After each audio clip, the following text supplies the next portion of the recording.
الحمد لله الذي أنزل علينا كتابا كالشمس في ضحاها وبسنة كالقمر إذا تلاها، من اتبعهما سار في ضوء النهار إذا جلاها، ومن أعرض عنهما تخبط في ظلمة الليل إذ يغشاها.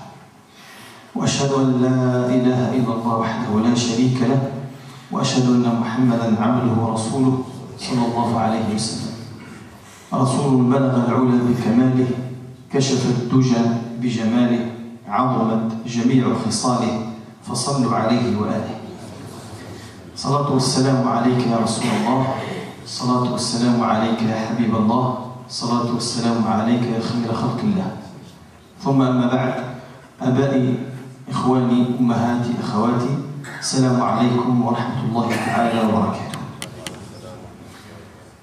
يحضر معنا الدكتور الغالي سالم الشمري، أستاذ بجامعة الكويت، كلية الشريعة والدراسات الإسلامية، قسم العقيدة والدعوة، وهو أمين عام منظمة النصرة العالمية النصرة العامة لنصرة النبي صلى الله عليه وسلم، وهو خريج جامعة الإمام ابن سعود بالرياض، وكذلك خريج بجامعة بريطانيا، متخصص في نظام الحسبة في الإسلام. له عدة مؤلفات، من بينها على سبيل الذكر والحصر تحقيق تحفة الناظر وغنية الذاكر للإمام ابن عبد الله التلمساني الجزائري، وكتاب بذل النصائح في معنى السلطان وولاة الأمور وسائر الرعية للإمام المقدسي الشافعي. والوقت ضاق معنا، لم نتمكن من كتابة المؤلفات الأخرى، ومن حق المضيف أن يعطي للضيف حقه في التعريف لكي يعرف الناس من جاءهم ويكون ضيفا معهم. قبل نبدأ في المحاضرة، ستكون محاضرة على نصرة النبي صلى الله عليه وسلم في هذا الصدد. ما أحلى الكلام إذا كان اللقاء يكون حول النبي المصطفى صلى الله عليه وسلم، فلقد زكى الله سبحانه وتعالى فؤاده فقال: ما كذب الفؤاد ما رأى، وزكى لسانا فقال: وما ينطق عن الهوى، وزكى شريعته فقال: إن هو إلا وحي يوحى، وزكى أمته من بعده فقال: كنتم خير أمة أخرجت للناس، وزكى أصحابه فقال: محمد رسول الله والذين معه أشداء على الكفار رحماء بينهم، وزكى أمته من بعده فقال: كنتم خير أمة أخرجت للناس، وزكاه كله فقال: وإنك لعلى خلق عظيم. الكلام يحلو والنفوس تطرب بسماع الكلام عن رسول الله صلى الله عليه وسلم، فلذلك أشكر أولا الله عز وجل على جمعنا في بيته ومستقر رحمته، ثم أثني وأجدد الشكر للدكتور سالم الشمري على اختياره أن يأتينا هذه البلدة والولاية، وهو مشكور على جهوده الطيبة. وكذلك نشكر زوجته التي حلت معنا ضيفة كريمة، نقول لهما لازلتما أهلا وحللتما سهلا.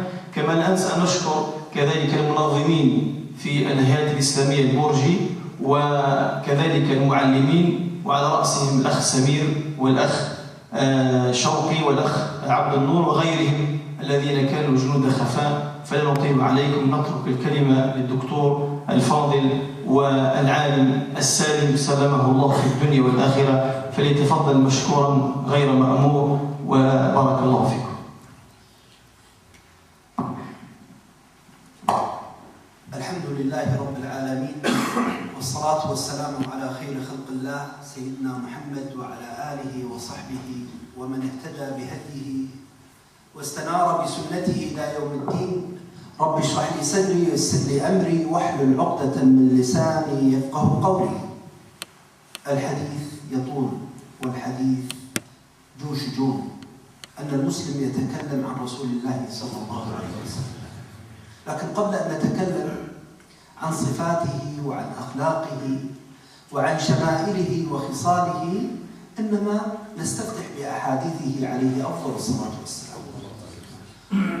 وأحاديث المصطفى إنما هي نور من الله عز وجل، كما قال الله تبارك وتعالى: وما ينطق عن الهوى إن هو إلا وحي يوحى. وقال صلى الله عليه وآله وسلم: ألا وإني قد أوتيت القرآن ومثله معه، أي أن السنة وحي من الله عز وجل. ولو اقتبسنا من نور السنة، وقد وصى العلماء بأحاديث النبي صلى الله عليه وسلم واتصفوا بهذه الأحاديث وجمعوها، فالإمام النووي رحمه الله جمع لنا 40 حديثا من أحاديث النبي صلى الله عليه وآله وسلم، وهي فيها خصال الإسلام. ولو سئلتم ما في هذا الدين لوجدتم أحاديث النبي صلى الله عليه وسلم تعبر عن هذا الإسلام، وتعبر عن هذا الدين، وتعبر عن هذه العقيدة، وتعبر عن هذا الإيمان. فأحاديثه كثيرة وملأى بالعلم. وتذكرون حادثة وواقعة أن أصحاب النبي صلى الله عليه وآله وسلم أتوا إلى رسول الله وهم الفقراء الضعفاء كأمثالنا وحالنا، ولكنهم لا يجدون ما يطعمون، وهم أصحاب الصفة الذين يسكنون مسجد رسول الله صلى الله عليه وسلم. جاءوا إلى النبي وقالوا: يا رسول الله، ذهب أهل الدثور بالأجور، ذهب أهل الدثور بالأجور، ذهب أهل المال بالأجر الوفير من الله عز وجل. وهنا لنا وقفة، أن المسلم لا يتحسر على الدنيا، بل يتحسر على الأوقات التي يضيعها في غير طاعة الله عز وجل. أن المسلم أن أوقاته ابن آدم إنما أنت أيام، فإذا ذهب يومك ذهب بعضك. فأصحاب النبي صلى الله عليه وسلم يتحسرون أن أغنياء الصحابة قد فازوا بالأجر العظيم. ذهب أهل الدثور بالأجور يا رسول الله، يصلون كما نصلي، ويصومون كما نصوم، ويتصدقون بفضول أموالهم. طيب، ما وجه الغرابة أن الصحابة يصلون ويصومون، وكل مسلم يصلي ويصوم؟ لكن ليس كذلك، وإنما أن أصحاب النبي صلى الله عليه وسلم الأغنياء والفقراء يتسابقون إلى الله بالصلاة والصيام التطوع. كل منهم صائم متطوع لله عز وجل، فهم يصلون ويصومون ويتصدقون بفضول أموالهم، فميزان الصدقة يرتفع. فقال صلى الله عليه وسلم: إن بكل تسبيحة صدقة، وبكل تحميدة صدقة، وبكل تكبيرة صدقة، وبكل تهليلة صدقة. وصلى الله عليه وسلم يؤكد لنا، وهو المخبر من الله عز وجل المعلى: إن وإن أداة توكيد، وابتدأ بالتسبيح. لماذا ابتدأ بالتسبيح؟ ما معنى التسبيح؟ التسبيح هي الصلة بالله عز وجل، هي التعظيم، هي التنزيل، هي التقديس. والتسبيح ليس كلمة تقال، إنما فعل يمارس، أنك تعظم الله عز وجل في كل وقت وفي كل حين. ومن لا يعظم الله تبارك وتعالى فإنه يقصر في حق الله تبارك وتعالى ويعصي الله. وسبب الخلل الكبير الذي نجده الآن فينا وفي إخواننا المسلمين هو قضية تقوى الله تبارك وتعالى. والتقوى إنما تنبع من العقيدة، من الصلة بالله تبارك وتعالى. هل نحن نعرف الله حق المعرفة؟ يقول النبي صلى الله عليه وآله وسلم: تعرف إلى الله في الرخاء يعرفك في الشدة. هل أنت تعرف الله؟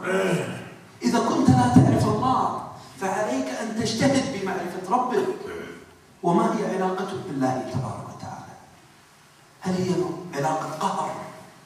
الله تبارك وتعالى يقهرنا بعبادته؟ أبدا. هل هي علاقة محبة؟ والذين آمنوا أشد حبا لله. الله عز وجل يحبنا، وإن الله يفرح بتوبة عبده. الله يفرح بتوبتنا. ألا ينبغي لنا أن نتصل بالخالق عز وجل؟ والبعض يقول: كيف نتصل؟ نقول: المسلم الذي يصلي لله تبارك وتعالى هو يناجي ربه. نحن ليس بيننا وبين الله حجاب. وإذا سألك عبادي عني فإني قريب أجيب دعوة الداعي إذا دعا فليستجيبوا لي وليؤمنوا بي لعلهم يرشدون. الرشد، أن نبلغ الرشد، أن نبلغ التقوى، إنما ينبغي بالاستجابة المتكاملة لله تبارك وتعالى.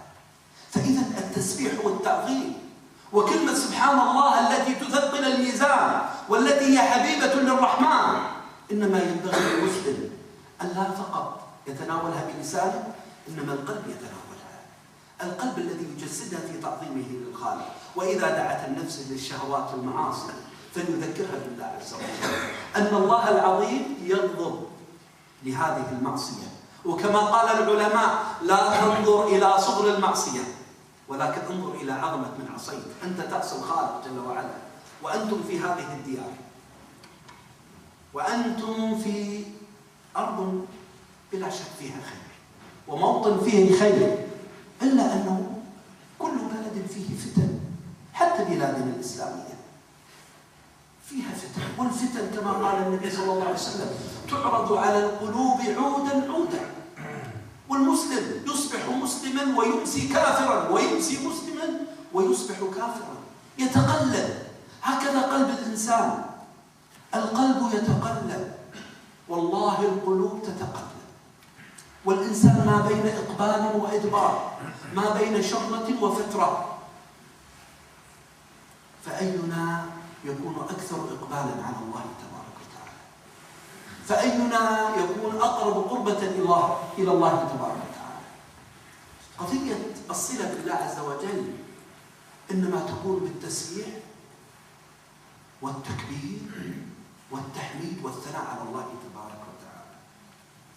الثناء على الله تبارك وتعالى هو ثناء على الله بتوحيده وبتعظيمه، وكما قال الله عز وجل: إنما المؤمنون الذين إذا ذكر الله وجلت قلوبهم وإذا تليت عليهم آياته زادتهم إيمانا. هل نحن في مرتبة نزيد بها إيمانا لله عز وجل؟ أنا أقول وأكاد أن أكون جازما أن الخلل الذي في سلوكنا هو خلل في الإيمان. الخلل هو خلل في الإيمان، وهذا عقيدة أهل السنة والجماعة، أن الإيمان يزيد وينقص، يزيد بالطاعة وينقص بالمعصية. نعم، هو تصديق بأنه لا إله إلا الله، لكن لا إله إلا الله تحتاج إلى طاعات، إلى قربات، إلى معرفة، إلى تدبر، إلى تفكر، إلى العلم بالله عز وجل، إلى تلاوة القرآن حتى نزداد بها إيمانا. أصحاب النبي صلى الله عليه وسلم، يقول أبو الدرداء لعبد الله بن رواحة رضي الله عنهما: تعال بنا نؤمن ساعة. الله، تعال بنا نؤمن ساعة، ما المقصود بها؟ هم مؤمنون ولكنهم يقولون: تعال نتدبر القرآن ساعة، تعال نجلس في المسجد نعتكف، تعال نقرأ. هل أنت أخي إذا صليت الفجر تحافظ على أدعية الصباح والمساء؟ هل أنت إذا صليت الفجر جلست تسبح وتذكر الله بتدبر؟ هل شواغل الدنيا تصرفك عن استقامة القلب؟ القلب إن لم يستقيم على ذكر الله فإنك لا تستقيم على طاعته، فإن الاستقامة على طاعة الله تبارك وتعالى إنما هي استقامة قلب. ولهذا قال المصطفى صلى الله عليه وسلم عندما قال له صاحبه، قال: يا رسول الله، قل لي في الإسلام قولا لا أسأل أحدا بعدك غيرك. قولا واحدا، تكاثرت علي العلوم والفنون. قال: قل آمنت بالله ثم استقم. هذا الإسلام، إيمان بالله ثم استقامة عليه. فإذا كان الإيمان فيه نقص وفيه ضمور وخمول فكيف يستقيم الإنسان؟ لا يستقيم الإنسان. لماذا نحن أقرب إلى الحرام من التقوى؟ هل نحن صلتنا بالله عز وجل هي الصلة المانعة عن الحرام؟ إذا ينبغي لنا أن نتوب ونستغفر الله عز وجل.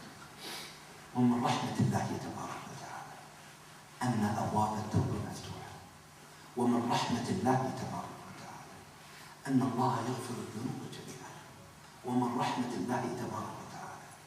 الله تبارك وتعالى عظيم سبحانه وتعالى. يقول النبي صلى الله عليه وسلم في الحديث القدسي، يقول: عبدي خيري إليك نازل وشرك إلي صاعد، عبدي أتودد إليك بالنعم وتتبغض إلي بالمعاصي، عبدي لو أتيتني بقراب الأرض خطايا ثم لقيتني لا تشرك بي شيئا للقيتك بها مغفرة. الله عز وجل يغفر الذنوب جميعا، وهي ليست باب أن ندعو الجميع للمعاصي والذنوب، حاشا، وإنما نقول لمن اقترف الذنب ألا يقنط من رحمة الله تبارك وتعالى. عندما سئل سفيان الثوري رضي الله عنه ورحمه الله، سئل في يوم عرفة، قال: يا إمام، من أخسر الناس اليوم في يوم عرفة؟ يوم يغفر الله عز وجل الذنوب، يوم يرجع المسلمون إلى ديارهم كيوم ولدتهم أمهاتهم. قال: أتعرف من أخسر الناس اليوم؟ من يظن أن الله لا يغفر له، من يقنط من رحمة الله تبارك وتعالى. إياكم الغموض وإياكم اليأس من رحمته، فإن أبوابه مفتوحة، ولكن كل باب يحتاج إلى عمل، لا بد من العمل.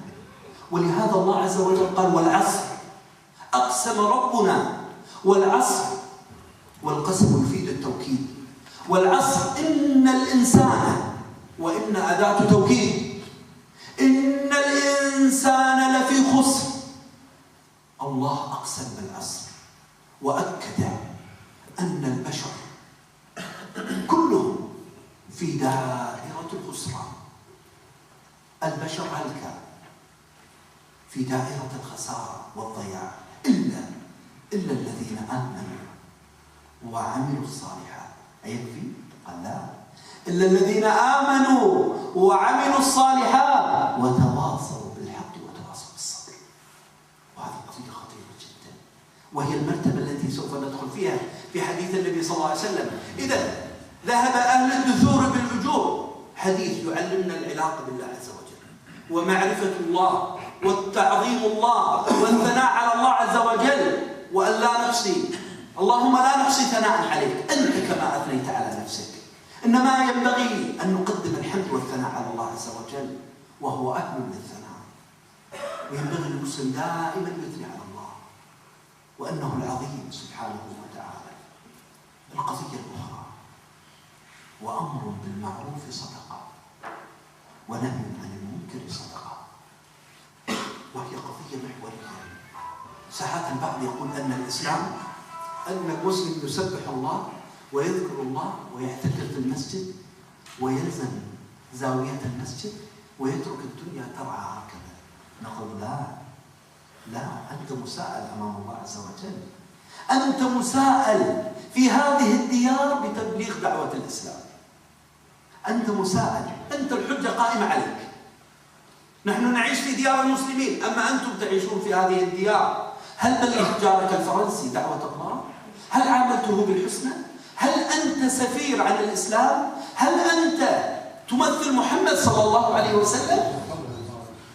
إذا كنت تمثل محمد صلى الله عليه وسلم ينبغي أن تقتدي بأخلاقه وبصفاته وبرحمته وبرفقه. فهذا الدين ليس فقط اعتقاد، هو اعتقاد وسلوك وأخلاق. فأي خلل في الأخلاق إنما هو خلل في الاعتقاد، أي خلل في السلوك إنما هو خلل في الاعتقاد، الخلل في العقيدة إنما هو خلل أيضا في السلوك والأخلاق. فأنا قضية وأمر بالمعروف صدقة ونهي عن منكر صدقة ينبغي للأمة. وهذا الذي قال الله عز وجل، قال: والعصر إن الإنسان لفي خسر الذين آمنوا وعملوا الصالحات وتواصوا بالحق وتواصوا بالصبر. التواصي بالحق. الإيمان لا يكتمل في قلوبنا حتى يذكر بعضنا الآخر، حتى يذكر بعضنا الآخر. إذا أردت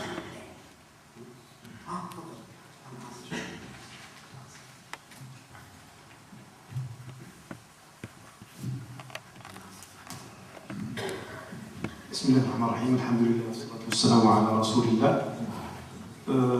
Donc, première chose à présenter notre éminence, notre conférencier. Il s'agit bien de Salim Choumari. C'est un docteur enseignant à la faculté de Koweït. Il enseigne l'Aqida, donc dans la faculté de Sharia. Il a aussi eu son diplôme de doctorat de l'université de Saoud de Riyad. Aussi un deuxième diplôme de l'université de Birmingham. Il s'agit bien d'une spécialité qui s'appelle Hasba. Et là aussi, il a beaucoup d'ouvrages. Il a fait ce qu'on appelle tahqiq, les révisions de certains ouvrages anciens.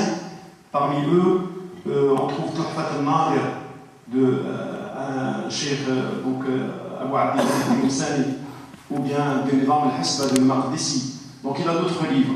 C'est sûr, on ne peut pas le présenter, enfin, on ne peut pas parler de tous ces ouvrages, sinon le temps nous presse.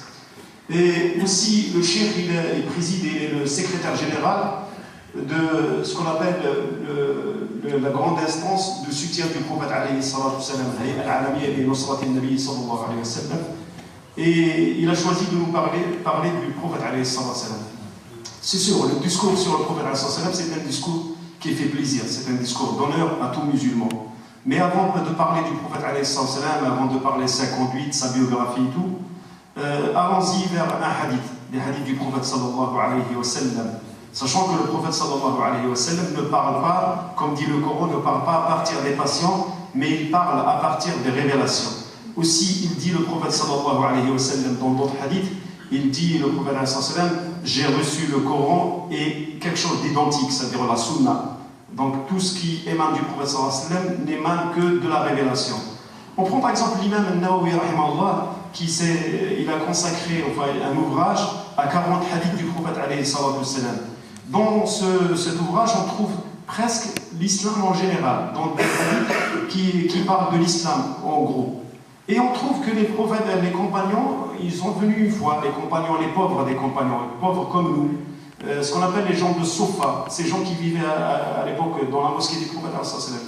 Ils sont venus pour se plaindre auprès du prophète alayhi salatu wassalam, pour lui dire, les gens riches parmi les compagnons, ils ont pris tout le mérite. D'un côté, ils glorifient Allah subhanahu wa ta'ala, ils font les mêmes prières que nous, mais au-delà de tout ça, ils peuvent quand même donner des aumônes. Nous, alors que nous, on n'est pas dans cette situation. Donc on voit la première chose qui nous interpelle dans ce hadith, c'est que les compagnons, ils ne se plaignent pas par rapport à des choses qui concernent ce moment. Ils se plaignent plutôt pour les bonnes actions. Donc c'est pour cela qu'il ne faut pas vraiment donner beaucoup d'importance à ce qui concerne ce moment. Parce qu'en vérité, il faut se plaindre par rapport au temps perdu. Parce qu'en vérité, notre vie n'est qu'un temps. Une fois il se perd ce temps, on est perdu aussi. Donc ils se sont précipités. Les compagnons, on connaît que leur tendance, c'était les précipitations vers les actes surrogatoires. C'est-à-dire ils multipliaient les glorifications, les prières, les jeûnes. Mais quand même, donc ils sont venus se plaindre au prophète alayhi salam du fait qu'ils ne peuvent pas vraiment donner l'aumône. Donc le prophète alayhi salam leur a indiqué c'est quoi l'aumône en général. Il a dit at-tasbih, les glorifications, les louanges, le fait de grandir Allah subhanahu wa ta'ala, cela en vérité c'est une forme d'aumône. Donc la glorification, première chose, il faut comprendre que notre glorification, ça ne se résume pas uniquement à des paroles, plutôt à des actes. Donc l'obéissance à Allah subhanahu wa ta'ala, c'est une forme de glorification. Et en vérité, pour voir notre relation avec Allah subhanahu wa ta'ala, c'est cette piété. Et c'est pour cela qu'on essaye de se demander comment peut-on reconnaître Allah subhanahu wa ta'ala. Le prophète sallallahu alayhi wa sallam nous a dit, reconnais Allah subhanahu wa ta'ala dans l'aisance, Allah il te reconnaîtra, ou bien il te reconnaîtra dans la difficulté. Donc Allah subhanahu wa ta'ala, il a cette relation d'amour avec nous. Et pas uniquement une relation de domination, mais plutôt une relation d'amour. Donc Allah subhanahu wa ta'ala, pour juste présenter cet amour à Allah subhanahu wa ta'ala, comment il était très content quand un serviteur présente un repentir. Donc comment peut-on communiquer à Allah subhanahu wa ta'ala sans voile, sans intermédiaire? Allah subhanahu wa ta'ala il répond. Quand mes serviteurs ils t'interrogent à mon sujet, et là il n'a pas dit, il a dit directement je suis proche d'eux. qu'ils obéissent, qu'ils m'adorent, ils répondent à mon appel, et peut-être ils sont guidés. Donc c'est cette guidée qu'on cherche. Donc la glorification, en vérité, elle a beaucoup de poids. Et ce poids, en vérité, il n'est pas uniquement sur la langue. Parce que le prophète sallallahu alayhi wa sallam, il dit kalimatani khafifatani ala lisan. C'est-à-dire ces deux paroles, subhanallah, subhanallah al-azim. C'est-à-dire c'est des paroles qui sont légères, point de vue parole, sur la langue, mais ils ont beaucoup de poids auprès d'Allah subhanahu wa ta'ala. Donc, en vérité, à travers les épreuves, on s'approche à Allah subhanahu wa ta'ala. Et notre relation à Allah subhanahu wa ta'ala, il faut qu'elle sera menée par cette glorification. C'est louange à Allah subhanahu wa ta'ala. Et Allah subhanahu wa ta'ala, il dit carrément dans le Coran, c'est-à-dire les croyants, certes, ceux, quand ils entendent la parole d'Allah subhanahu wa ta'ala, leur cœur frémisse. Donc, c'est ça, la question qu'on doit poser à la fin. Sommes-nous de cette catégorie de gens que leur cœur frémisse, en vérité? Donc, c'est pour cela, quand on parle aussi de la foi, on parle de la foi qui augmente. Et ça, c'est la conception de Ahl-Sunnah ou Jama'a, aux choses, à la foi. Cette foi qui n'est pas stable, elle peut augmenter avec les bonnes actions, comme elle peut diminuer avec les péchés. Donc, c'est pour cela, Allah subhanahu wa ta'ala, ou plutôt Abu Darda, il est venu une fois à Abdullah ibn Rawaha pour lui dire viens, on va croire une heure. S'agit-il que les compagnons, c'est-à-dire, est-ce que les compagnons n'étaient pas croyants quand il lui dit viens, on croit une heure, ou bien nu'min sa'a, c'est-à-dire un moment? En vérité, ce n'est pas le fait de croire, c'est-à-dire la croyance, elle est là, mais le fait d'augmenter cette croyance. C'est pour cela on se pose des questions. Es-tu parmi ceux qui restent dans la mosquée après les prières pour glorifier Allah subhanahu wa ta'ala?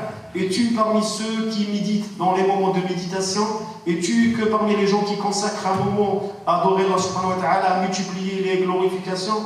Donc en vérité, cette istiqama, la droiture, elle va avec l'obéissance. Et en vérité, la droiture, elle tient au cœur en vérité. C'est pour cela un homme il est venu voir le prophète alayhi sallam pour lui dire Ya Rasulallah, au prophète de Dieu, dis-moi juste une parole. Donc cet homme il est venu voir le prophète sallam pour lui résumer en vérité tout l'islam en un seul mot, en une seule parole, parce qu'il se trouvait un petit peu perdu dans les plusieurs définitions. Et le prophète sallallahu alayhi wa sallam lui a résumé tout l'islam en deux mots. Il a dit en vérité, tu dis j'ai cru plutôt en Allah subhanahu wa ta'ala, crois-toi en Allah subhanahu wa ta'ala, tout en ayant la droiture. Tout en ayant la droiture. Donc en vérité, l'islam, c'est deux choses. C'est une foi plus une droiture. Tout simplement. Donc, c'est pour cela Allah subhanahu wa ta'ala, il nous dit dans le Coran, donc Allah subhanahu wa ta'ala il jure par le temps, Inna al-insana lafi khusr, certes l'homme il est dans une perdition, illa alladhina amanu, sauf qu'ils ont cru, wa tawasaw bil haqqi, donc ils se joignent mutuellement la vérité, ils se joignent mutuellement la patience ou l'endurance. Donc en vérité, Allah subhanahu wa ta'ala, vu qu'on commet des péchés, donc il nous a laissé la porte grande ouverte pour le repentir. Donc il laisse Allah subhanahu wa ta'ala, et Allah subhanahu wa ta'ala il dit carrément qu'il pardonne tous les péchés. Et il a laissé la porte grande ouverte pour que les gens reviennent vers Allah subhanahu wa ta'ala. Et cela en vérité, c'est pas un appel. C'est pas un appel de dire qu'Allah il pardonne tous les péchés, c'est pas un appel pour multiplier les mauvaises actions, mais plutôt c'est un appel qui pousse vers l'espoir en Allah subhanahu wa ta'ala sans cesse. C'est pour cela Sufyan al-Thawri, quand il a été interpellé un jour à Arafat, ils lui ont dit c'est lui qui est le plus perdu en ce jour-ci. Il a dit en vérité, celui qui est perdu aujourd'hui, celui qui est en perdition, c'est celui qui croit qu'Allah subhanahu wa ta'ala pardonnera pas ses péchés. Donc un appel vers le repentir. Le hadith en vérité, il parle de cette glorification avec la relation avec Allah subhanahu wa ta'ala. Donc la première chose que le prophète sallallahu alayhi wa sallam a ordonné aux compagnons, c'est de multiplier les louanges. Les louanges, Allah il est digne de toutes les louanges, les glorifications. Et aussi la deuxième chose, quand il a parlé, il a dit que la glorification c'est une aumône. Le fait de glorifier Allah subhanahu wa ta'ala, c'est une aumône. Le fait de louer Allah subhanahu wa ta'ala, c'est une aumône. Deuxième chose, c'est le fait aussi d'ordonner.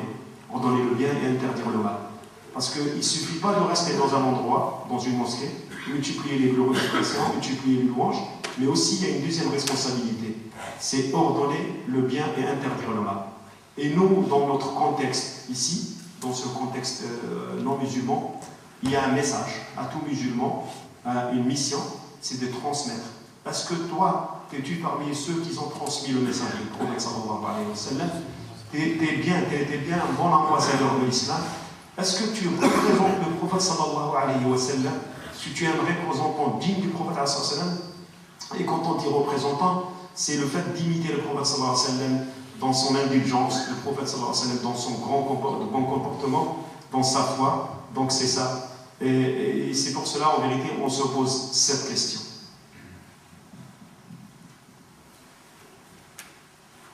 إصلاح الأمة وإصلاح المجتمع هو أمر عظيم كالعبادة، كما نحن نقول التسبيح والتكبير والصلة والتقوى الله عز وجل، فإن الأمر لا يفتح رقابنا إلا أن نسعى بالإصلاح، إلا أن نسعى بالدعوة إلى الله، إلا أن نسعى بالأمر بالمعروف والنهي عن المنكر.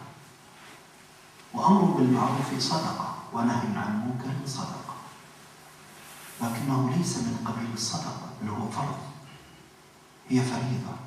هذا الدين العظيم جعل إصلاح الواقع والتغيير إلى الأفضل فريضة من فرائض هذا الإسلام.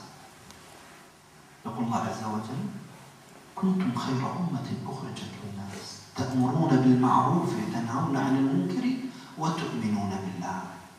قدم الأمر بالمعروف والنهي عن المنكر على الإيمان بالله عز وجل. والقضية الأخطر أن هذه الأمة لا تكون خير أمة أخرجت للناس حتى تصلح شأنها، تصلح نفسك ثم تصلح الآخرين. إصلاح نفسك لا يكفي، لكن ينبغي لك أن تسعى في إصلاح بيتك، إصلاح أسرتك. كما نقول لك أصلح قلبك، نقول أصلح قلوب إخوانك، ذكرهم بالله تبارك وتعالى، ذكر من يصلي الصلاة بخشوع الصلاة، ذكر من يصلي ثم يخرج ولا يسبح ولا يذكر الله، ذكره أن يذكر الله عز وجل. ذكر من يتعاطى الربا أو من يتعاطى الخمر، ذكر الناس جميعا بالتي هي أحسن. وهذه فريضة من الفرائض، كما قال الله عز وجل: ولتكن منكم أمة يدعون إلى الخير ويأمرون بالمعروف وينهون عن المنكر وأولئك هم المفلحون. من منا لا يريد الفلاح وأولئك هم المفلحون. من منا يريد أن يكون مع الخاسرين والعياذ بالله. فواقع المجتمع يتطلب منا الإصلاح أو أن يدخلك إلى بيتك الفساد. أنت لما تذكر الناس بالصلاح أنت تصلح نفسك. والنبي صلى الله عليه وسلم يقول: بلغوا عني ولو آية. إصلاح المجتمع ليس مقصورا فقط على أهل اللحى وأئمة المساجد والدعاة إلى الله، بل إصلاح الناس جميعا. نحن بأمس الحاجة أن الجميع يسعى للإصلاح. كلما سعيت إلى الإصلاح، بل الله عز وجل قد ذم بني إسرائيل، قال: كانوا لا يتناهون عن منكر فعلوه. حتى العاصي إنما ينبغي عليه أن يأمر بالإصلاح على قدر طاعته. وكل منا له خطأ، كل ابن آدم خطاء. وقال صلى الله عليه وسلم: من رأى منكم منكرا، وكلمة من رأى خطأ كل لفظ عموم تفيد العامة الجميع الأمة كلها. إنما ينبغي أن تسعى للإصلاح، إصلاح النفسي وإصلاح الآخرين وإصلاح الأسرة. وقال صلى الله عليه وسلم: وفي بضع أحدكم صدقة. إكمالة الحديث. قالوا: يا رسول الله، أيأتي أحدنا شهوته ويكون له فيها أجر؟ قال: أرأيتم إن وضعها في حرام أكان عليه وزر؟ أرأيتم؟ كان بإمكانه صلى الله عليه وسلم يقول: نعم فيها أجر. المعاشرة الزوجية، وليس المقصود فقط إنما المعاشرة الزوجية إنما تعبر عن الإصلاح الأسري، تعبر عن الارتياح المتبادل ما بين الزوج والزوجة. نحن نعيش بيئة استقرار في البيوت، نقول كما قال المصطفى صلى الله عليه وسلم: خيركم خيركم لأهله، خيركم خيركم لأهله. فالنبي صلى الله عليه وسلم يقول لعائشة: يا عائشة، كنت لك كأبي زرع لأمي زرع في الوفاء وبالعشرة بالمعروف وبالرفق. آخر كلمة قالها صلى الله عليه وسلم وهو ينتقل إلى الرفيق الأعلى: الصلاة وما ملكت أيمانكم. المرأة إنما ينبغي إصلاح المرأة ودعوتها إلى الخير بالتي هي أحسن، ولا يفرق مؤمن من مؤمنة إن كره منها خلق رضي بآخر. والنبي صلى الله عليه وسلم كان أرحم الناس بالناس، إنما هو الرحمة المهداة، فكان من رحمته عليه أفضل الصلاة والسلام أن يتلطف مع نسائه. والبعض يظن أن الرجولة تقتضي دائما الغضب، وتقتضي الرفق واللين يفقده الشخصية. أما تعرف أن القوة في التحكم؟ أما تعرف أن المصطفى صلى الله عليه وسلم يقول: ليس الشديد بالسرعة، ليس الشديد الذي يصرع الناس، وإنما الشديد الذي يملك نفسه عند الغضب. هذا الشديد الذي يكظم غيظا وهو قادر على أن ينفذه. ناداه الله عز وجل على رؤوس الخلائق يوم القيامة ويلبسه تاج الوقار. من منا لا يريد تاج الوقار؟ من منا لا يريد إصلاح الأسرة؟ إذا نحن في هذا الحديث العظيم نطالب بإصلاح القلب والنفس والعلاقة بالله عز وجل وتحقيق تقوى الله تبارك وتعالى. ثم انتقل صلى الله عليه وسلم إلى الإصلاح المجتمع، ثم عبر عن الإصلاح البيت الأسري في المعاشرة بالحسن، المعاشرة الزوجية. ويا معشر الشباب، من استطاع منكم الباء فليتزوج. والفاء تدل على الفورية، أي لا يمر عليك زمن تفرط به في عفتك وفي طاعتك. ومن لم يستطع فعليه بالصوم، فإن له وجاء يخفف نار الشهوة في ظل الإباحية وفي ظل التفسخ. نحتاج إلى تقوى الله عز وجل، ونحتاج إلى الإصلاح، ونحتاج إلى الإصلاح الأسري. فالنبي صلى الله عليه وسلم في هذا الحديث المتكامل علمنا أن هذا الإسلام دين متكامل، دين يرعى العلاقة بالله تبارك وتعالى، دين يرعى العلاقة مع المجتمع، دين يحقق الإصلاح البيتي الأسري. فأنت إن لم تكن أين تكون؟ إن لم تكن مع الله وتكن مع المجتمع وتكن مع بيتك أين تكون؟ فالبدار أن المسلم ينبغي عليه أن يجسد شخصية المسلم المتزن. شخصية المسلم المتزن تكون بالأمور التي يذكرها صاحب الشريعة وهو المصطفى صلى الله عليه وسلم. النبي صلى الله عليه وسلم يذكر في حديث آخر وهو من الأحاديث العظيمة، وهو حديث أيضا تفصل في هذه المعاني التي ذكرناها. قال صلى الله عليه وسلم: اتق الله حيثما كنت. تقوى الله العاصم من القواصم، إن أكرمكم عند الله أتقاكم. مخافة الله أن تجعل بينك وبين المعاصي والذنوب وقاية، كما قال: والصوم جنة، أي وقاية تقيك المعاصي والذنوب.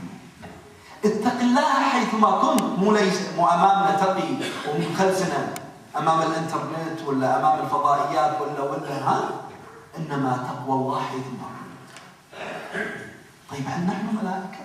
قال لا، قال وأتبع السيئة الحسنة تمحوها. إذا أصبت ذنبا، ونحن لسنا ملائكة، مباشرة تخطو الخطوة الأخرى بالتوبة النصوح والعزم على الإقلاع عن الذنوب ورد الحقوق إلى أهلها. وأتبع السيئة الحسنة تمحوها، مباشرة اعمل الحسنات، استغفر الله، سبح، تصدق، كن مع الصادقين، كما قال الله عز وجل يا أيها الذين آمنوا اتقوا الله وكونوا مع الصادقين، وكونوا مع الصادقين. ثم قال وخالق الناس بخلق حسن. أتعرفون أن من طبيعة هذا الدين العظيم أن مخالقة الناس بالحسنى أكبر مكفر للذنوب. إذا ما تستطيع أن تتصدق، وما تستطيع أن تسبح الله، أو ما تستطيع أن تفعل أي طاعة، لو ابتسمت في وجه أخيك المسلم لكفر الله ذنبك. أتعرفون أن المصطفى صلى الله عليه وسلم يقول أقربكم مني مجلسا يوم القيامة أحاسنكم أخلاقا. من منا لا يريد القرب يوم الشدة، يوم الكرب؟ من منا لا يريد القرب من رسول الله صلى الله عليه وسلم؟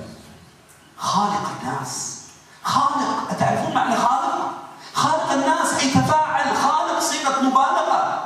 يا أخي بالغ بحسن خلقك. وأن النبي صلى الله عليه وسلم كان يبالغ بحسن خلقه. ولو نظرنا إلى حسن خلق المصطفى صلى الله عليه وسلم لضربنا العجب والعجاب. كيف أنه يتعامل مع المسيء الذي يسيء إليه. أتعرفون الرجل الأعرابي الذي جذب النبي صلى الله عليه وسلم جذبة شديدة وهو لابس برد نجراني غليظ، فجره فآذاه من رقبته، فقال يا محمد أعطني مما أعطاك الله. والله لو أمر النبي صلى الله عليه وسلم بقتله لقتل، ولكن المصطفى صلى الله عليه وآله وسلم التفت إليه ثم ابتسم وقال أعطوه مباشرة. التفاته مع ابتسامة مع استجابة. إذن هذا المصطفى صلى الله عليه وسلم مع من أساء إليه. أتعرفون أن زيد بن سعنة أو سعنة حبر من أحبار اليهود. وتعرفون اليهود ذو مكر. هذا اليهودي، وهذا الحديث رواه البخاري، انتظر حاجة للنبي صلى الله عليه وسلم، أن وفدا جاء بحاجة وفي حالته أو حالة الفقر،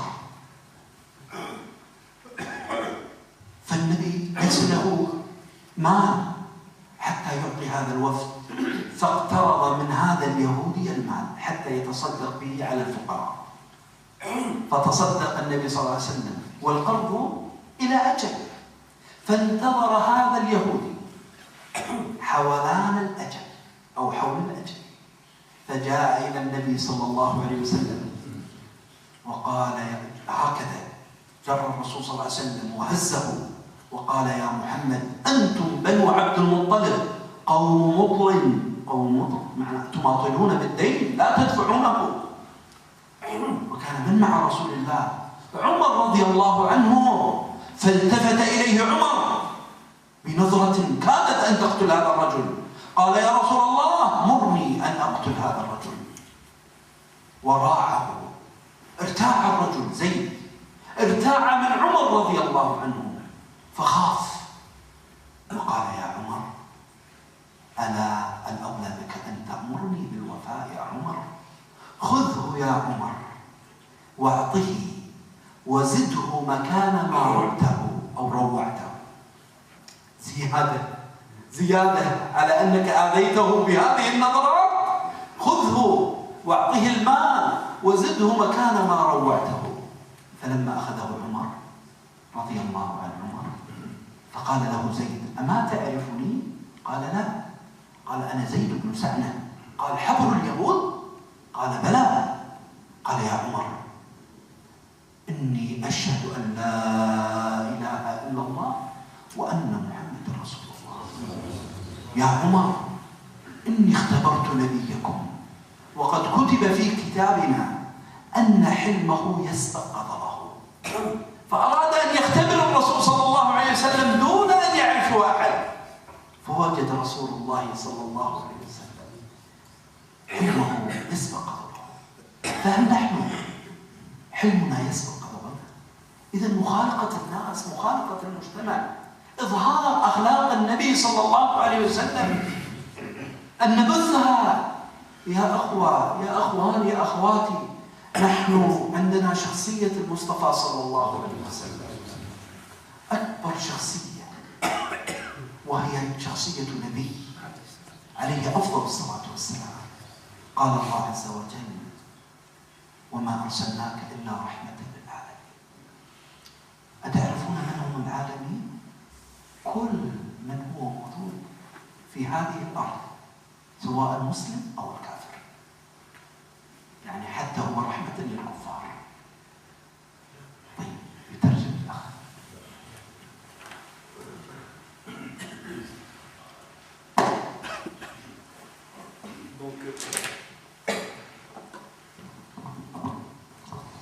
Donc le prophète sallallahu alayhi wa sallam nous ordonne un appel aux réformes, une réforme à la communauté, à la société. Et cela en vérité passe par la responsabilité, et donc l'aumône en vérité, plutôt le fait d'ordonner le bien, d'interdire le mal, même s'il est représenté ici sous forme d'aumône, en vérité c'est un devoir. Et Allah subhanahu wa ta'ala, il a dit à maintes fois dans le Coran, il a dit: vous étiez la meilleure communauté qui est sortie pour tout l'univers, parce que vous ordonnez le bien et vous interdisez le mal. Donc c'est un devoir en vérité. Donc la première chose, c'est un appel à la réforme. Cette réforme, elle touche plusieurs endroits. La première chose, c'est la réforme personnelle, le cœur, la famille, et aussi rappelle tes frères. Donc un rappel mutuel tout le temps. On rappelle les frères, par exemple ceux qui par exemple ils font la prière, ils oublient de faire le dhikr, donc rappelle-lui, dis-lui que le dhikr il est très important après la prière. Celui qui par exemple il pratique l'usure, le riba, donc dis-lui que le riba c'est interdit. Donc c'est un appel à tout le monde, un appel à tout le monde vers le bien. Et aussi Allah subhanahu wa ta'ala nous a mis en évidence ce devoir d'ordonner le bien quand il a dit qu'il soit parmi vous une communauté qui ordonne le bien et interdit le mal. Donc c'est un rappel à une réforme personnelle. Aussi le prophète sallallahu alayhi wa sallam nous a dit dans un hadith: transmets de ma part si ce n'est qu'un verset.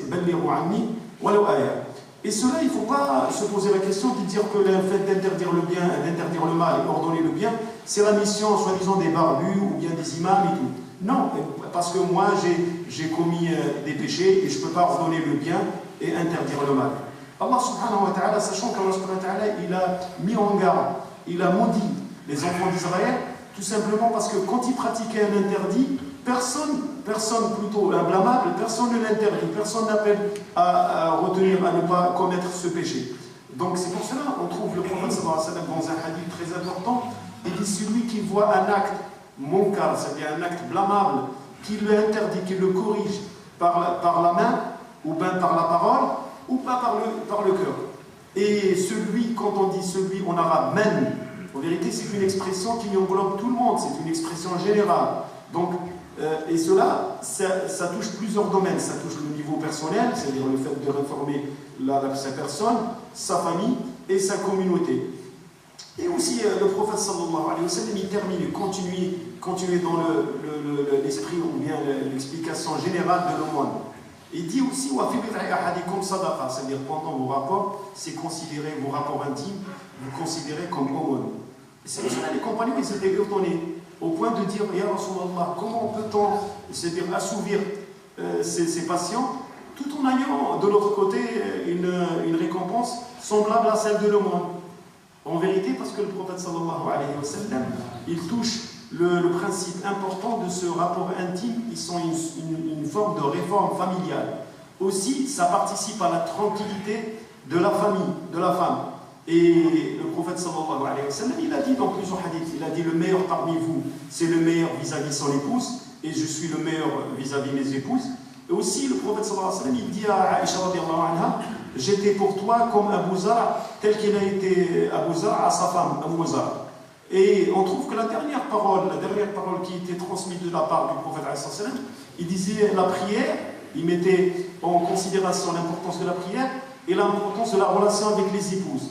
Donc, la réforme de la femme, c'est-à-dire le fait de réformer la femme, le fait d'essayer de participer à son avance dans la religion, et ça par la meilleure façon. Et le prophète sallallahu alayhi wa sallam, il a dit qu'un musulman ne déteste jamais une musulmane. Parce que s'il trouve par exemple mauvais un comportement de sa part, c'est sûr il va apprécier plusieurs comportements. Et donc c'est pour cela qu'on trouve que le prophète sallallahu alayhi wa sallam, de ce côté aussi, il a représenté la miséricorde. La miséricorde contre le prophète sallallahu alayhi wa sallam, parce que certains croient que le fait d'être miséricordieux, le fait d'être clément envers sa femme, c'est une forme de lâcheté. Le vrai homme, c'est celui qui est dur.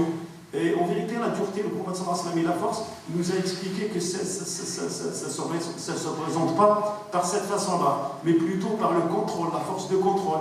C'est pour cela que le prophète sallallahu alayhi wa sallam, il a dit le plus fort parmi vous, c'est celui qui arrive à retenir sa colère. Et c'est pour cela que le prophète sallallahu alayhi wa sallam nous a donné la récompense de celui qui retient sa colère. Il aura ce qu'on appelle Tajul Waqar, la couronne du respect. Qui parmi nous n'aime pas recevoir cette couronne de respect? Donc, à partir de ce hadith, on peut comprendre une chose, que le prophète sallallahu alayhi wa sallam, dans un hadith, il appelle à une réforme personnelle. Cette réforme personnelle se présente par la relation avec Allah subhanahu wa ta'ala.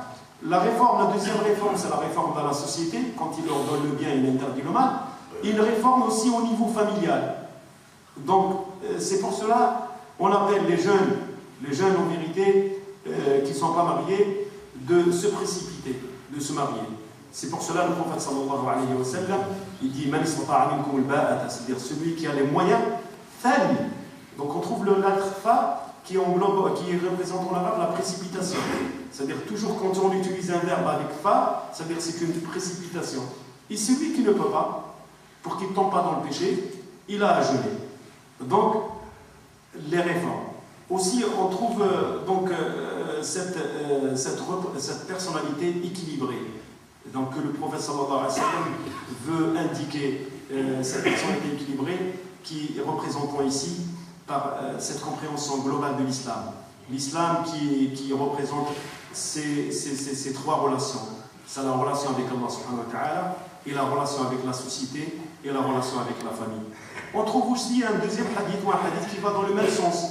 Un hadith aussi d'une grande importance. Quand le prophète sallallahu alayhi wa sallam, il dit dans un hadith, crains Allah subhanahu wa ta'ala là où tu es, et suis la mauvaise action par la bonne action qu'elle va l'effacer, et comporte-toi de la meilleure façon avec les gens. Donc on trouve que le prophète sallallahu alayhi wa sallam nous parle de taqwa. Et le mot taqwa en vérité ça vient de protection, c'est une forme de protection en ayant cette relation avec Allah subhanahu wa ta'ala. Aussi le fait qu'on n'est pas des anges, on peut commettre des péchés. Allah subhanahu wa ta'ala nous a donné cette occasion de faire les bonnes actions qui effacent la mauvaise. Et aussi il nous appelle Allah subhanahu wa ta'ala par l'ordre de la piété d'être parmi les véridiques. Allah subhanahu wa ta'ala dit Ya ayyuhalladhina amanu taqullaha wa kunu ma'as sadiqin, c'est-à-dire craignez Dieu et soyez parmi les véridiques. Et on trouve dans la fin du hadith, le prophète sallallahu alayhi wa sallam nous parle aussi de comportement. Il dit comporte-toi avec les gens de la meilleure façon. Et on dit que le comportement, le bon comportement, c'est la meilleure façon, c'est la façon la plus facile de se voir ses péchés expiés, c'est-à-dire pardonnés. C'est-à-dire celui qui veut avoir ses péchés pardonnés, c'est-à-dire il n'a que de se comporter de la meilleure façon. Et là, on trouve par exemple un sourire qui peut être insignifiant, mais il peut être la source de ce pardon. Et donc, le prophète sallallahu alayhi wa sallam aussi, pour nous indiquer toujours de l'importance de bon comportement, il nous a dit le plus proche parmi vous de moi le jour du jugement, c'est ceux qui ont le meilleur comportement. Donc, qui parmi nous n'aime pas être à cette situation, être proche du prophète sallallahu alayhi wa sallam? Et cela ne passe que par le meilleur comportement. Et là, le verbe en arabe, on dit khaliq. Et le verbe khaliq, puisqu'il y a un rajout de alif, ça veut dire qu'il exprime un certain superlatif. Ça veut dire comporte-toi d'une façon permanente, de la meilleure façon. Et le prophète sallallahu alayhi wa sallam, il a donné le meilleur exemple à travers ce comportement. Juste pour citer certains exemples, on trouve ce bédouin très dur qui est venu vers le prophète sallallahu alayhi wa sallam. Et le prophète sallallahu alayhi wa sallam, il était habillé d'une tunique de Najran, c'est-à-dire une tunique un petit peu dure. Il a un petit peu tiré le prophète sallallahu alayhi wa sallam par le col, lui a fait mal. Il lui a dit donne-moi ma part, c'est-à-dire donne-moi de l'argent qui t'appartient pas, appartient à Allah subhanahu wa ta'ala. Le prophète sallallahu alayhi wa sallam, qu'est-ce qu'il a fait? Il s'est retourné vers lui, il a souri, il a répondu. Donc on trouve le prophète sallallahu alayhi wa sallam en agissant de ces trois façons, le sourire, plus le retour, plus une réponse, il a gagné cette personne. Aussi, l'imam al-Bukhari, il cite dans son recueil Sahih, il cite l'histoire de cet homme rabbin qui s'appelle Zayd ibn Sa'inna, ou bien Sa'inna, donc ce Zayd ibn Sa'inna qui était rabbin. Il est venu, une fois, il a attendu jusqu'à que le prophète sallallahu alayhi wa sallam reçoive une délégation. Et le prophète, il voulait demander de l'argent, et donc il a prêté de l'argent de ce rabbin. Il a prêté de l'argent pour lui donner l'argent, un certain terme qui était désigné. Et il a attendu jusqu'à l'arrivée de l'échéance pour aller voir le prophète sallallahu alayhi wa sallam. Et il a demandé le prophète sallallahu alayhi wa sallam par une façon mauvaise en disant « Oh, vous, les enfants de Abdul Muttalib, vous êtes vraiment des gens qui feront entendre les gens pendant longtemps pour leur rendre leur argent. » Donc c'est une façon impolie de demander ça. Et le prophète Omar ibn Khattab, il était à côté du prophète sallallahu alayhi wa sallam. Il a voulu vraiment, il s'est mis en colère. Il s'est mis en colère au point que Zayd ibn Sa'inna, donc il a eu peur. Et le prophète sallallahu alayhi wa sallam, il a ordonné à Omar d'aller avec lui et de lui rendre son argent et de lui rajouter de l'autre côté, rajouter de l'argent parce qu'il lui a fait peur. Et quand il est parti pour lui donner cet argent, cet homme, son rabbin, il lui a dit « Oh Omar, en vérité, je témoigne qu'il y a des divinités que Dieu et que Mohammed c'est un prophète de Dieu. » Il a dit « Moi, je voulais vraiment tester. Parce qu'on a lu dans nos livres qu'en vérité, son indulgence, l'indulgence de ce prophète, elle dépasse sa colère. Donc, sommes-nous en vérité ces représentants de cette éthique très importante du prophète sallallahu alayhi wa sallam, de ce comportement très élevé du prophète sallallahu alayhi wa sallam? Donc, le prophète, en vérité, on représente cette personnalité des prophètes sallallahu alayhi wa sallam. Et le prophète sallallahu alayhi wa sallam, en vérité, Allah subhanahu wa ta'ala, il dit « Nous t'avons envoyé uniquement une miséricorde pour tout l'univers. » Et l'univers, en vérité, il englobe tout le monde. Il n'englobe pas uniquement les musulmans, mais le musulman et le non-musulman.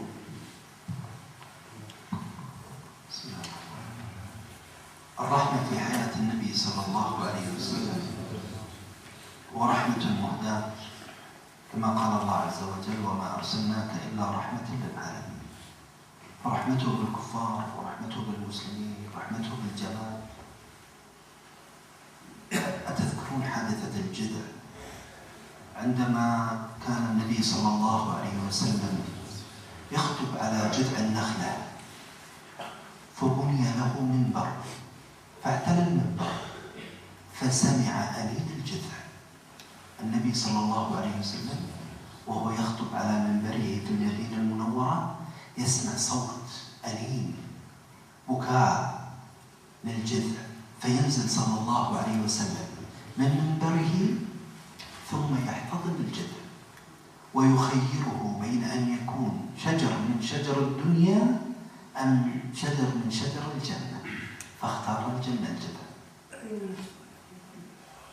الجذع يحن على النبي صلى الله عليه وسلم والنبي صلى الله عليه وسلم كان يمر على حجر فالحجر يسلم عليه. النبي صلى الله عليه وسلم رحمة للعالمين الجماعة والحيوان. الجمل رأى رسول الله وهو جمل فدمعت عين الجمل فعرف الرسول صلى الله عليه وسلم من نظرات الجمل عرف أن صاحبه يجيعه ولا يطعمه، عرف أن صاحبه يضربه ويثقل عليه في حمله. قال من رب الجمل؟ قال أنا يا رسول الله. قال إنه شكاك إلي. الجمل يشكي إلى رسول الله صلى الله عليه وسلم. ولو تكلمنا عن حب أصحاب النبي صلى الله عليه وسلم فهو رحمة للعالمين، وهو الذي قال الله عز وجل عنه: طه ما أنزلنا عليك القرآن لتشقى. أي يا طه أنزلنا عليك القرآن لتسعد. السعادة في هذا المنهج، السعادة في القرآن، السعادة في اتباع النبي صلى الله عليه وسلم. الرسول صلى الله عليه وسلم عندما أبو سفيان يكلم العباس بن عبد المطلب في كيفية تعظيم أصحاب النبي صلى الله عليه وسلم لمقامه عليه أفضل الصلاة والسلام، وقال أنه لو تفل صلى الله عليه وسلم لكان تفاله في يد أصحابه يمسحون بوجوههم، والبعض يستنكر من هذا الفعل، لكنه في حق النبي صلى الله عليه وسلم الوضع يختلف تماما.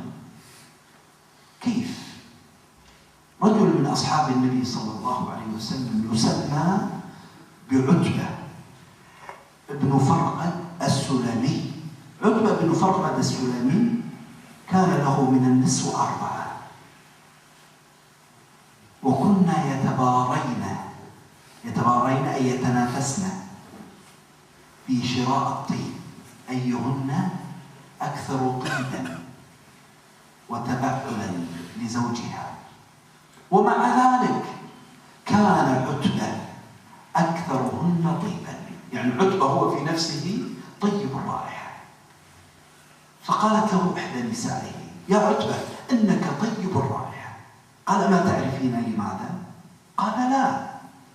قال: إني قد أصبت بجلدي، يعني أصيب بالعين. كان عتبة جميل أبيض اللون مليح، أصيب بالعين، فجاء للنبي صلى الله عليه وسلم وقال: يا رسول الله إن جلدي يحكني، أصبت بالعين يا رسول الله. قال: انزع عنك ثيابك يا عتبة. فنزع ثيابه ووضع ثيابه على عورته، ثم تثول النبي صلى الله عليه وسلم فمسح على بطنه وعلى ظهره، فعلقت رائحة المسك في جلد عتبة، فما كان يمر من طريق إلا يعرف أن عتبة قد مر هذا الطريق. النبي صلى الله عليه وسلم ريقه مسكا ورائحته مسكا. النبي ينام ويقيم عند خالته من الرضاعة الرميصاء بنت حرام ابن ملحان. الرميصاء كان يبيت عندها النبي صلى الله عليه وسلم فترة القيلولة الظهيرة، فكان يتنزل عليه الوحي وكان يتصبب عرقا. الوحي لما يتنزل: إنا سنلقي عليك قولا ثقيلا. تنزل الوحي كان النبي يتعرق منه. فما كانت تعمل هذه المرأة الرميصاء؟ كانت تأخذ من عرقه وتضعه بالقارورة، تأخذ من عرقه وهو نائم وتضعه بالقارورة. ففزع النبي صلى الله عليه وسلم فقال: ماذا تفعلين؟ قال: إنما ندخره للبركة.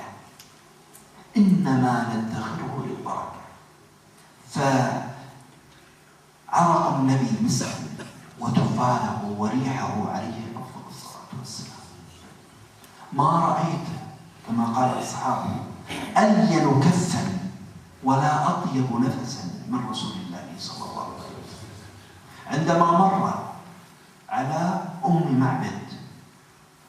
معبد امرأة فقيرة، وهو في طريق هجرته عليه أفضل الصلاة والسلام، وتعرفون عابر السبيل بحاجة إلى الطعام وبحاجة إلى الاستراحة، فدخل عليها في خيمتها فلم يجد عندها طعام، غير أنه وجد شاة قد جف ضرعها ويبس الضرع، فقال: يا أم معبد أعطيني الشاة، فقربت له الشاة فمسح على ضرعها فدرت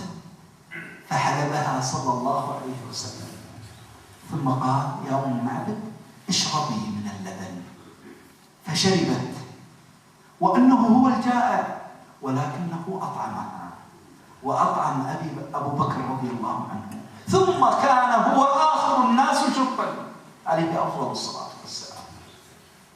فلما جاء أبو معبد فذكرت له فوجد الطعام ووجد الزاد ووجد اللبن، فقالت له صفات النبي صلى الله عليه وسلم.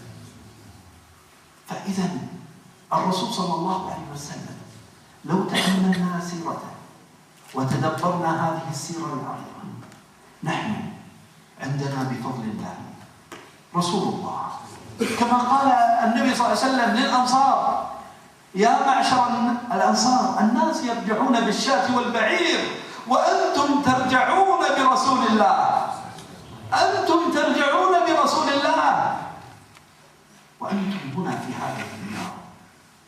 ينبغي عليكم أن ترفعوا راية رسول الله صلى الله عليه وسلم بأخلاقكم وبإيمانكم وفي صفاتكم وبصلاتكم. نسأل الله عز وجل أن يمن علينا بفضله وأن يبارك لنا وأن يرزقنا تقواه وأن يرزقنا رضاه سبحانه وتعالى، أن يمتعنا بطاعته. أتعرفون المتعة في الحياة؟ طاعة الله عز وجل. فنسأل الله أن يوفقنا وأن يعنا على ذكره وشكره ومحبته تبارك وتعالى، وأن يجعلنا أكثر قربة وصلة بمنهج النبي صلى الله عليه وسلم. أقول قولي هذا وأستغفر الله لي ولكم، جزاكم الله خيرا.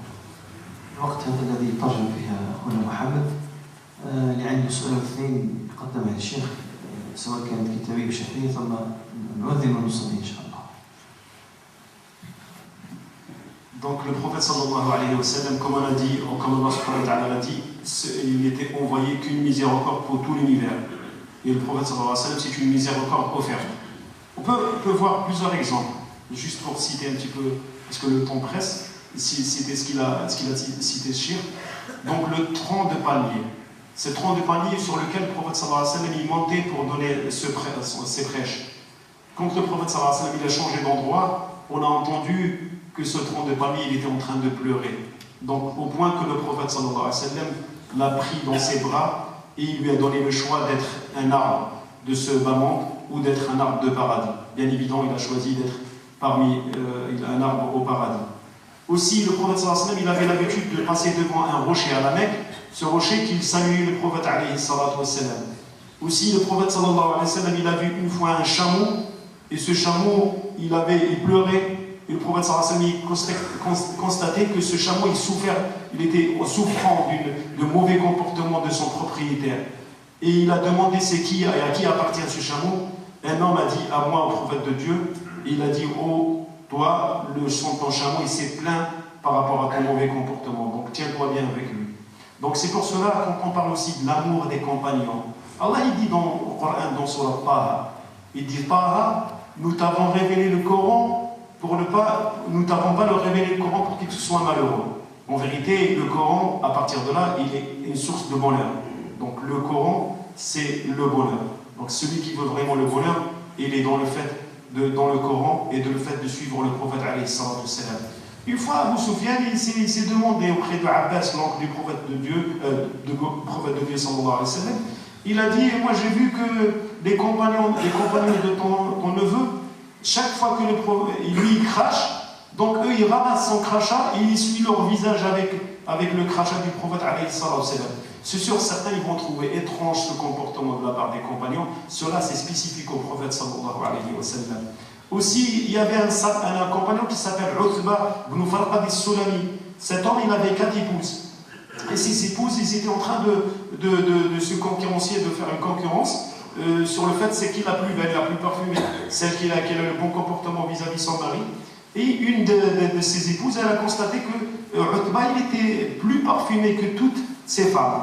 Elle lui a demandé c'est quoi la cause du fait, est-ce que c'est quoi comme parfum que tu mets toi? Il a dit en vérité, moi j'étais à un moment donné touché par ce qu'on appelle l'œil, la haine. Donc il a senti une maladie dans sa peau. Donc il avait un problème dermique. Il est parti se plaindre au prophète, au prophète de Dieu sallallahu alayhi wa sallam. Et le prophète de Dieu il a dit dévêtus-toi, donc il a retiré tous ses vêtements tout en cachant les parties intimes. Et le prophète sallallahu alayhi wa sallam, il a craché dans ses mains, il a passé sa main sur tout son corps, sur son ventre, sur son corps, et à partir de là, ça tombe. Chaque fois qu'on passe devant lui, on sent l'odeur du parfum, alors qu'il n'était pas parfumé. C'était juste à cause du crachat du prophète sallallahu alayhi wa sallam. Donc le crachat du prophète sallallahu alayhi wa sallam, il représente les salives du prophète sallallahu alayhi wa sallam, il représente un muscle. Aussi, cette femme qui était Rumaysa bint Haram, le Malham, qui était la tante du prophète alayhi wa sallam, du lait, le prophète sallallahu alayhi wa sallam, il avait l'habitude de dormir, de faire une sieste chez elle. Et chaque fois, le prophète sallallahu alayhi wa sallam, il dormait. Des fois, il passe par des moments où il reçoit la révélation. Allah subhanahu wa ta'ala, il dit Inna sanuqi alayka qawlan thaqila. Nous avons certes envoyé une parole très lourde. Donc, à partir des moments de révélation, le prophète sallallahu alayhi wa sallam, il transpirait. Et cette femme, quand elle voyait le prophète sallallahu alayhi wa sallam dormir, elle venait des fois pour récupérer la sueur du prophète sallallahu alayhi wa sallam, la mettre dans une bouteille. Et elle disait qu'on sert de ça comme un parfum. Donc c'est pour cela aussi l'histoire du prophète sallallahu alayhi wa sallam, quand il s'apprêtait à rejoindre Médine dans le voyage de l'Hijra, il est passé par la tente de Ma'bad, cette femme qui était seule dans une tente, son mari était parti. Donc le prophète sallallahu alayhi wa sallam, il avait besoin de manger. Donc ils ont demandé de l'aide. La femme, elle n'avait rien, elle avait juste une brebis qui était très mince, très très maigre. Et le prophète sallallahu alayhi wa sallam, il a demandé de ramener cette brebis qui était très mince, très maigre. Il a passé sa main sur ses mamelles. Et ils ont été remplis. Et à partir de là, le prophète sallallahu alayhi wa sallam, il a pris du lait et il a donné au Ma'bad assez abreuvé jusqu'à être rassasié. Abu Bakr par la suite et le prophète alayhi salatu wa sallam. Et quand cette femme, son mari, est revenu, Abu Ma'bad, elle lui a décrit le prophète sallallahu alayhi wa sallam. Donc maintenant, après tout ce qu'on a entendu, maintenant on a le prophète alayhi salatu wa sallam. On a ce grand cadeau qui est le prophète alayhi salatu wa sallam.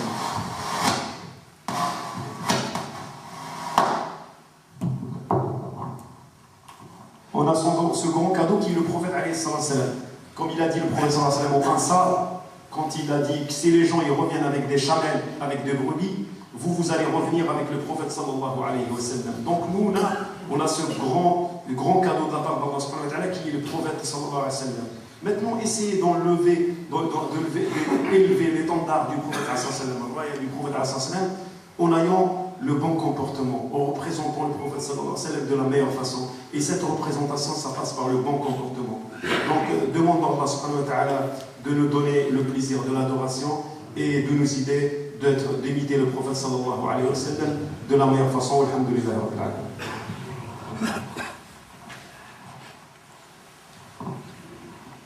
نشكر الدكتور على هذه المحاضرة وكذلك أخونا على الترجمة. اللي عنده سؤال أو اثنين نجاوبه بسرعة ثم نصلي إن شاء الله.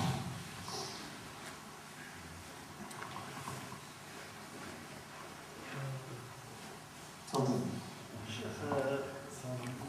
الجار كما نقولوا ريسبكتي الجار. حنا عايشين مع الدول هذوما كيكتشفوا هما ما يريسبكتيوناش. كاين واحد اللي جا جاري يدير الموسيقى عفوا هذا كان خطره الاولى دوزيام فوا تروازيام فوا مشي نقص حتى عيط عليه درت معاه سباطو باش نقص عطيه بدماغ دوك ينقص بدماغ ماشي بالحس جالس جوستومون سي بور سا حنا باش نمشيو لهاد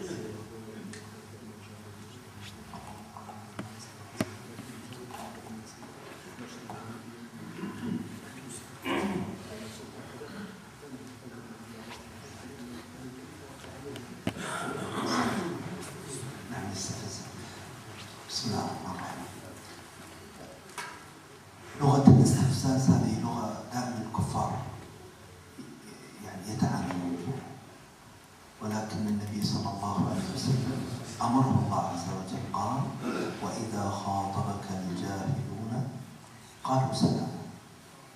وأيضا ينبغي كما قال الله عز وجل: خذ العفو وأمر بالعرف وأعرض عن الجاهلين.